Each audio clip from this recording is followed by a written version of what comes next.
this stuff? It's a vast, swirling wonderland of sparkling white pleasure. Let it fill your senses with cascading, fluffy pillows of excitement and comfort as you've never felt before. Oh, hell no! In February of 2021, Texas experienced a devastating winter storm that left millions without power and water or the ability to leave their homes due to the extremely icy roads. As a Texas resident myself, I was very lucky to have not lost power, but there were so many that did.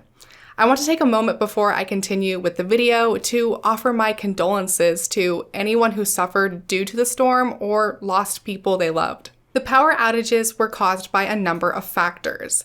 Texas has a deregulated energy market, or in other words, individual electricity companies are allowed to compete with each other for business. These companies are primarily interested in meeting the market demand for electricity in the most cost-effective way possible to maximize profits. This means that they're not always incentivized to invest in extra infrastructure for worst-case scenarios. So when worst-case scenarios do happen, like when a record-breaking winter storm hovers over Texas for almost a week, causing the demand for electricity to exceed the supply, power blackouts are unfortunately inevitable. Making matters worse, Texas is on a separate energy grid from the rest of the US, making it difficult to get electricity from other parts of the country in emergency situations. And for some who were fortunate enough to not lose power, faced a completely different problem that also stems from the deregulated energy market: sky-high electricity bills. Customers of one electricity provider hot under the collar. Their bills are skyrocketing as much as $400 a day. That's a day.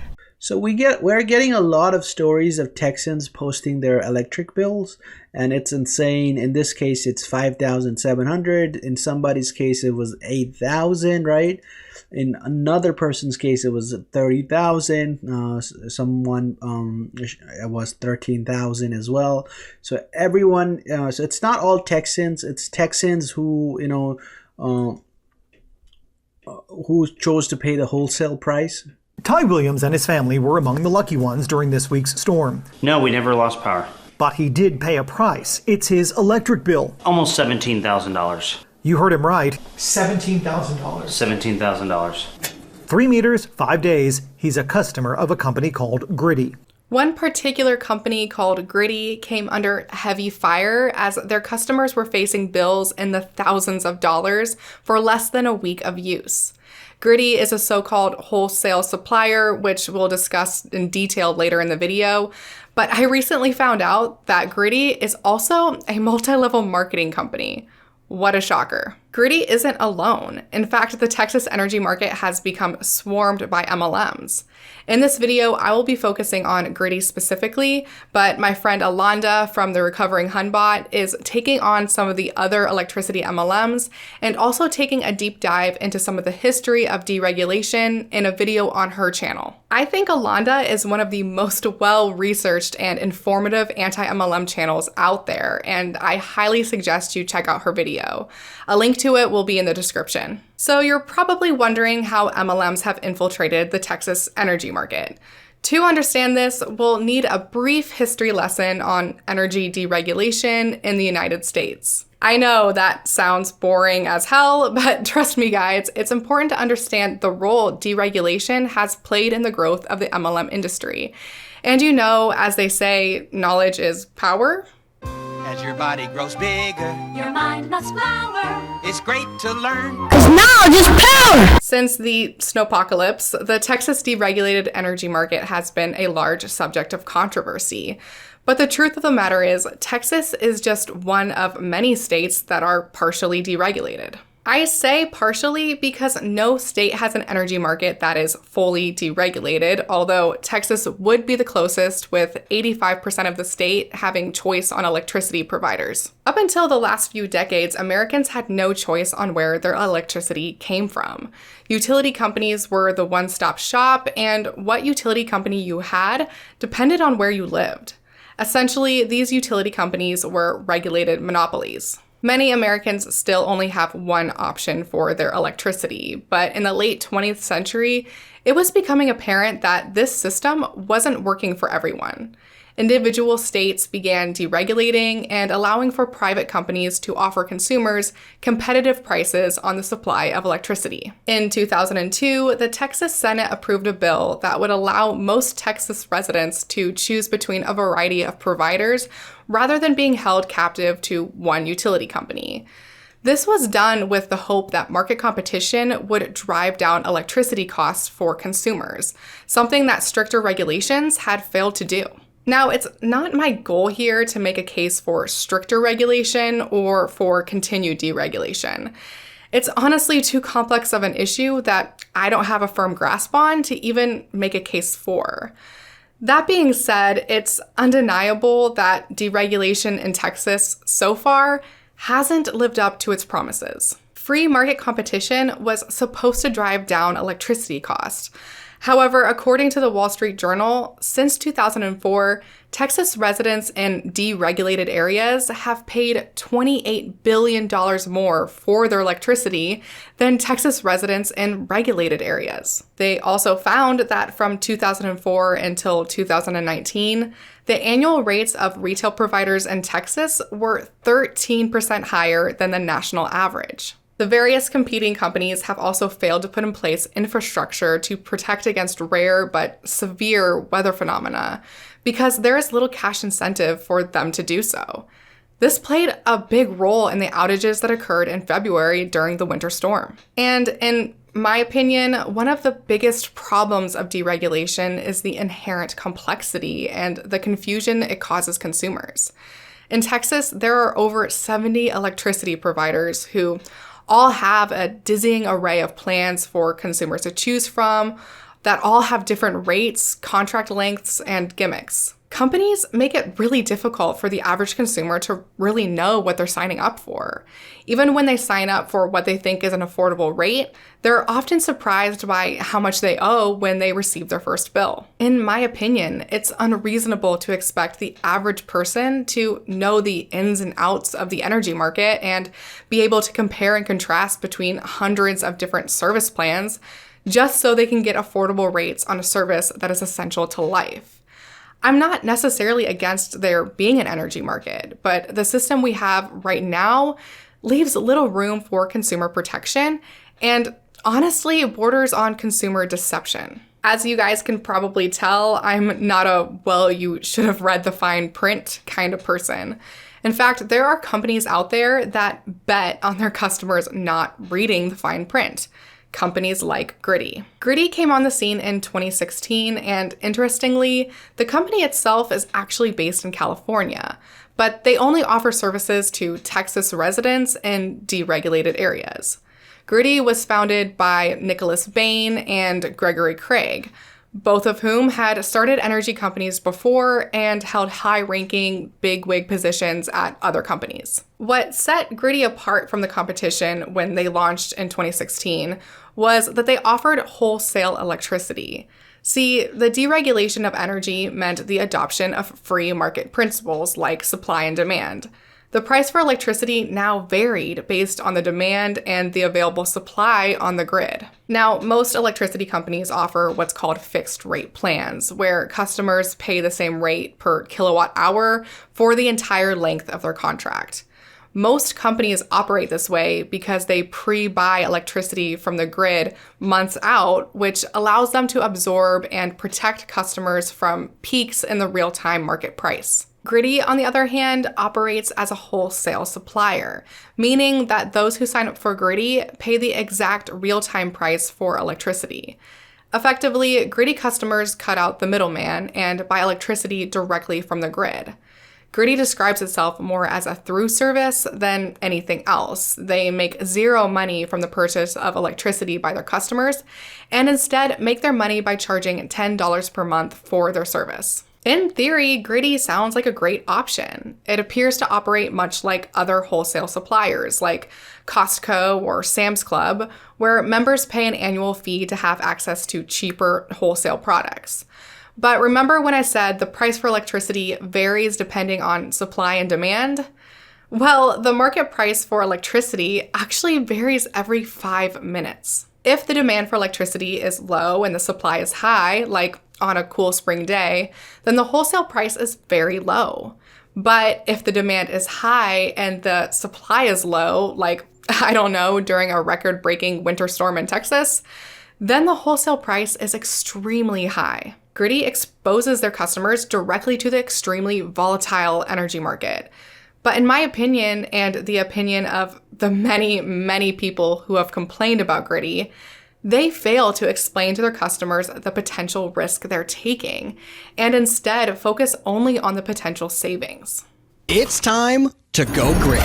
Griddy connects you directly to the actual price of energy, bypassing the middleman. You're charged only what it costs to produce and transport your energy. There's no confusing price plans, no markup, and no fixed contract. All you pay for is your membership fee, which costs just pennies a day. And instead of wasting time figuring out how to charge you more, we provide things that really matter, like the now price of energy, so you know what you're paying any time of day, the amount you've paid so far, and what we estimate you will pay for the month. On top of that, we send you these really nifty things called Griddy alerts that tell you when the price of energy is really high or really low, so you can decide when to run your dishwasher or charge your electric spaceship. But even if you do none of that, you still save boatloads of money just by being Griddy.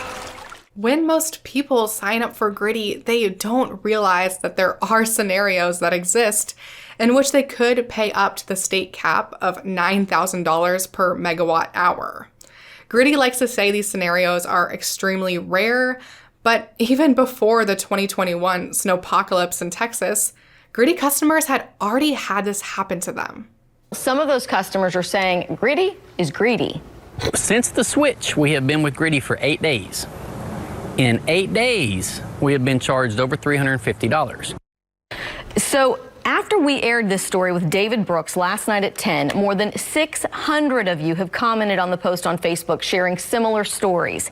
Very hot temperatures in August of 2019 caused the market price to hit the $9,000 cap for 90 minutes, causing many Griddy customers to rack up bills in the hundreds of dollars for just 1 day of use.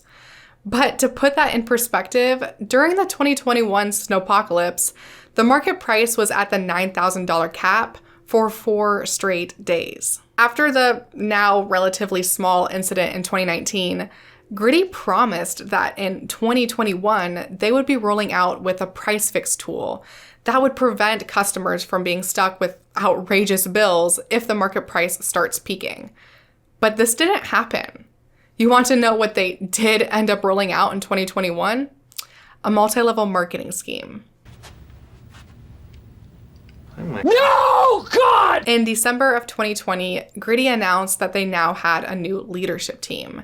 They welcomed a new CEO, a man named Michael Falkeist, who, of course, had previously founded an electricity MLM called Viridian.